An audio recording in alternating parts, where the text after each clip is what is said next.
ICU beds allotted to COVID-19 patients across the state are full. During his weekly news conference, Governor Asa Hutchinson said new COVID-19 patients are having to wait for a bed to become available or being diverted to another facility.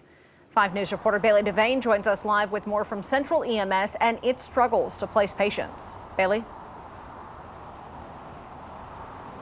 The COVID unit at Washington Regional is at maximum capacity. They say you can check into the hospital, but it's not a guarantee you'll be admitted right away.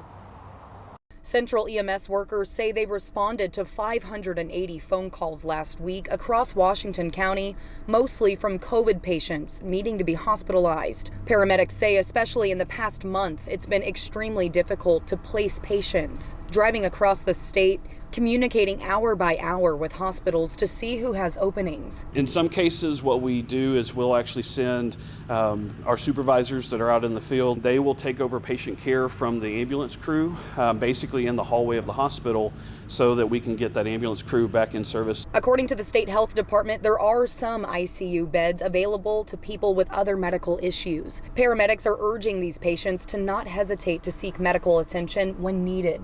Critical patients that have chronic conditions like cardiac issues, diabetic issues, breathing problems, not associated to COVID, and because the hospitals are so full and they've waited longer for help, they're more critical, and it's increasing the strain because we're seeing sicker patients. Governor Hutchinson says lack of hospital staff is another contributor to limited hospital availability. He says the state will take additional steps if ICU numbers do not drop soon, but he did not say what kind of changes could be made. COVID patient and you're brought to a hospital to go to the emergency room and there's not space there, then we have to wait until one is freed up.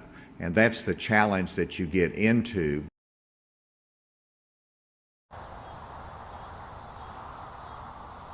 %50 of all ICU beds across the state currently hold COVID-19 patients. I'm live in Fayetteville covering news where you live. Bailey Devane, 5 News.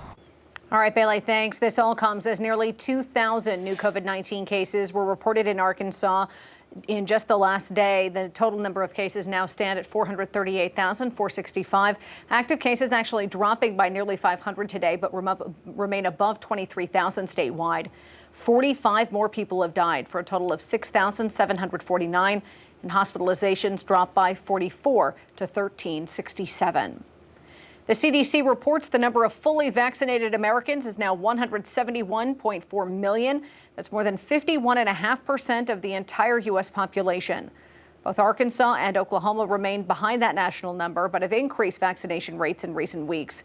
In Oklahoma, that number is now more than 42%, while in Arkansas, it's a vaccination rate of 40%.